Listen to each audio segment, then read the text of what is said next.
Thanks, Dave. At one time or another, most people dream of owning their own business. Many people have often thought about it, but the prospect of taking the gamble on borrowed money and the red tape involved in getting government programs designed to help scare many people off before they even begin. But it may not be as difficult as it seems. Today, Christine Osmond zeroes in on the success of one business development corporation in the Annapolis Valley. Roman Bartku's pottery and glassworks are exhibited internationally. Greg Huey and his partner own a specialty bake shop, and Catherine Evans' sheepskin craft shop has expanded. These people are a small representation of more than 300 small businesses Annapolis Ventures has helped in the last 3.5 years. Quite a record in a rural area with a population of only 24,000 people. We had nothing, absolutely nothing to start our business. Annapolis Ventures is just fantastic. But what is Annapolis Ventures? It's one of 12 business development corporations across Nova Scotia, and working from a tiny office in Middleton, has had outstanding success in helping small businesses get started in Annapolis County. The nonprofit organization is federally funded through Canada Employment and Immigration. The staff are all local people, and that's one of the keys to success. We have excellent staff that take a very community-minded approach to the development of employment, and really, I think the board of directors are all very community-oriented. We want to work with businesses and have them be successful. We want to have people realize their dreams. Annapolis Ventures has invested more than $1 million in creating employment, but only 20% of the clients have asked for financial help. It was local expertise that I seemed to feel I needed to go on in expanding my business. And as I talked to the people in the office, I felt very comfortable about sort of sounding out more questions and getting professional answers. The company also provides technical expertise, management training, and perhaps more importantly, ongoing support in the form of counseling and advice on how to start and maintain a successful business. Annapolis Ventures has become a vital part of the county community and has contributed much in promoting its growth and in combating unemployment, one of the biggest problems in rural areas across the Maritimes. You can't do anything unless you send. In Middleton, Christine Osmond, ATV News. I want to get this out there. The culture of rural Nova Scotia needs to be out there and recorded for future generations. My name is Brenda Thompson. I am a writer and the owner of Moose House Publications in Perrott Settlement in Annapolis County. One of the things I really appreciated about this county and this area was the artists and the writers and the philosophers, and I decided I wanted to tap into some of this rural talent, and that's why I started Moose House. Moose House Publications was kind of a lofty idea in my head until I went to Annapolis Ventures and a self-employment benefit program. Not only did they help me focus, but they gave me some financial support to help me launch the business, which I couldn't have done it without them. I worked very closely with the editor, Andrew Wetmore. We actually met each other at a writing group in a cafe, and we talked about our work, his work. He loves theater, and I'm a local history writer. One of the challenges is publishing from a rural spot, but we're doing well. We have so far to date published 44 books. We really focus on rural Nova Scotian authors, artists, writers. Every day as a publisher is very different. I try to go to book launches and book readings for our authors to be supportive of them. Just recently I went to see Laura Churchill Duke, the author of our third book that we published, which was wildly successful, Two Crows Sorrow. This is part of what I wanted to achieve with Moose House, was to put a focus on the talent and the skills of the writers and authors here, and the history, the overlooked history. We really feel this is important, and Moose House loves to publish manuscripts such as that are about unknown history or overlooked history or stories that aren't well known. Where I live in Perrott Settlement, it's a 175-year-old house, and it used to be known as a moose hunting camp. The legend was you could look out any window and you would see a moose. So a lot of people refer to the house that I live in now as a moose house. Oh, that's the old moose house. I love to go into bookstores, hand new books over, look at books. The owner and I, or the worker there, will talk about books, and it's like an exciting adventure we're going on together. Trying to get some publicity out there and make sure that the world knows we're here, and the authors of Moose House are here, and we're talking about rural Nova Scotian culture, and I think that's pretty unique.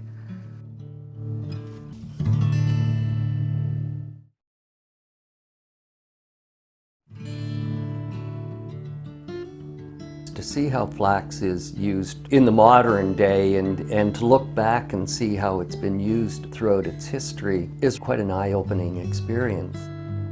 My name is Howard Seelig. I'm the co-owner of Valley Flax Flour in Middleton, Nova Scotia. Flax has a really long history of use with humanity. It was one of the first cultivated foods that we grew and nurtured and used for not only its culinary value, but also for the value of its fiber in the stalks. My introductory experience to flax was at North Queens Nursing Home in Caledonia.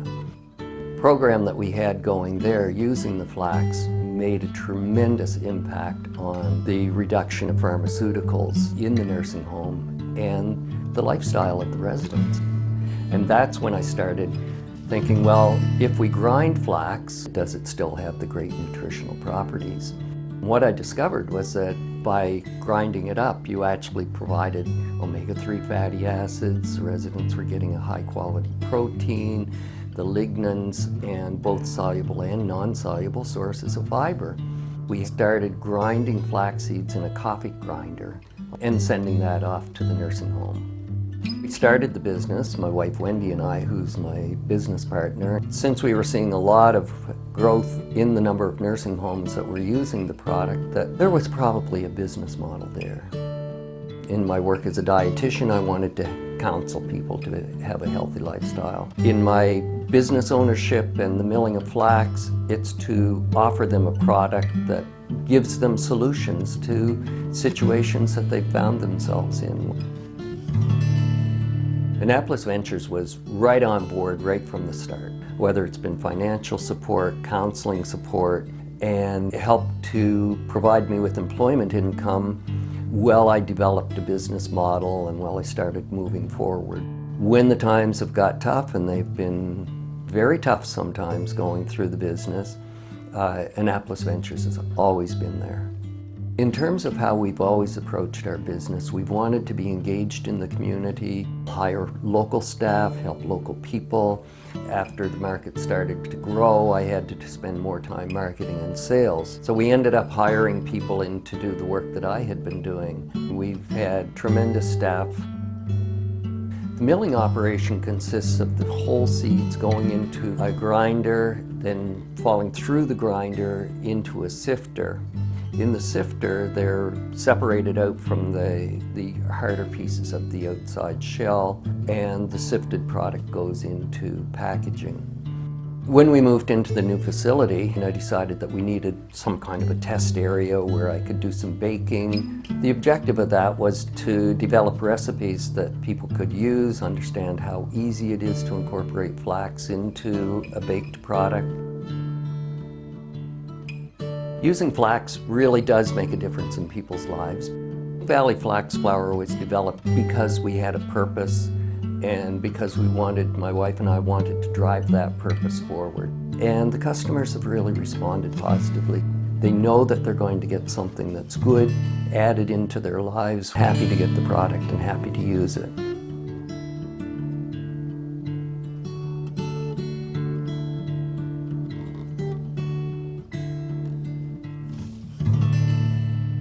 Revival Seed sits in Mosher's Corner, a remote enclave in the Annapolis Valley near Middleton. Ken and Kathy Burka and their daughter Mallory grow and package seeds they sell by mail all over North America. These aren't just any seeds, though. There are now rare heirloom varieties of herbs, vegetables, and flowers. Plants like poppies, hollyhocks, peas, cabbage, dill. Seeds that have been passed down through generations. When their ancestors first moved to Manitoba from Ukraine over a century ago, they arrived with a trunkload of seeds. They started selling them in the 1930s. The commercial business fizzled out a few decades later, but the family continued to preserve seeds. In 2016, when Mallory and her sister Victoria moved to Nova Scotia for university, Ken and Kathy moved with them, determined to restart the family business, which they did in 2020. There were quite a few options in Nova Scotia because of the isolation, and we needed that to prevent outcrossing. It's really important to have that ability to control your pollination. So the Annapolis Valley was extremely good. The fertility was here, and we had the isolation to do what we need to do. At this time of year, the seedlings from last year's crop are not yet ready to be transplanted outside. So Ken busies himself prepping other seeds for planting, while Mallory painstakingly counts out seed orders into packages, and Kathy gets them ready for the post office. Mallory and her children are the fourth and fifth generation of the family in the business. It's definitely super special to me, just knowing that a lot of the seeds have come from my great-grandparents, and I'm super happy to be able to continue that on and pass it along to my kids as well. So this is Evelyn, she's my youngest, and she has two brothers, Earl and Stanley. The hope is the growing family can keep their seeds and their stories alive for generations to come. Once we've lost an heirloom, we've lost it forever, so it's really important to continue preserving, and it's important for customers to continue to save their own seeds. And they do. Ken says people from around the world send them mystery seeds. The Burkas germinate and identify them to help keep other families' seed stories alive. Vernon Ramesar, CBC News, Mosher's Corner.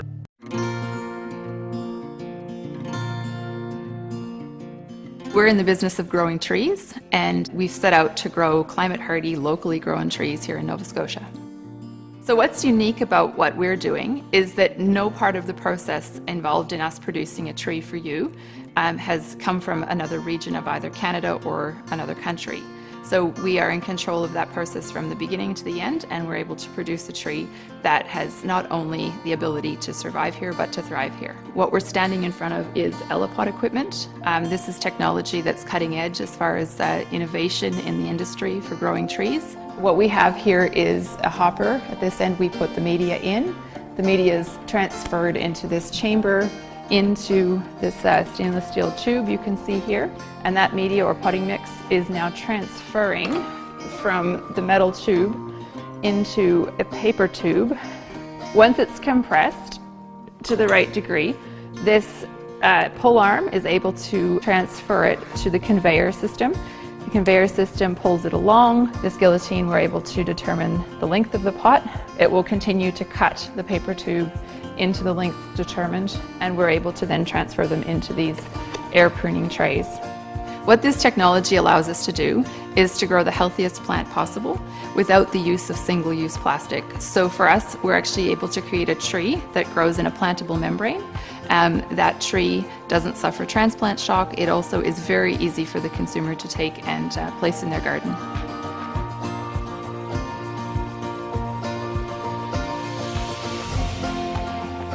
Up until the point where we found the CBDC, we were looking for this bridging loan to acquire this equipment, and the traditional settings didn't understand what our business was.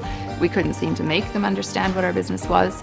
So in our approach to the CBDC, what we found really refreshing right away was that they understood our vision, and they actually made a site visit, and by taking a look at what we were already doing, they could appreciate our vision. And we also benefited greatly from their business counseling. If you've ever looked at an application for finance before, there's lots of pages, lots of questions, lots of analysis, lots of forecasts. Those were all things that we were intimidated by, but the CBDC was able to simplify that process, offer us business counseling during that process, and really help us complete the paperwork end of what we needed. They were there to answer our questions, whether it was on the phone, by email, or on-site visits. The CBDC was definitely community-minded. They were really easy to work with.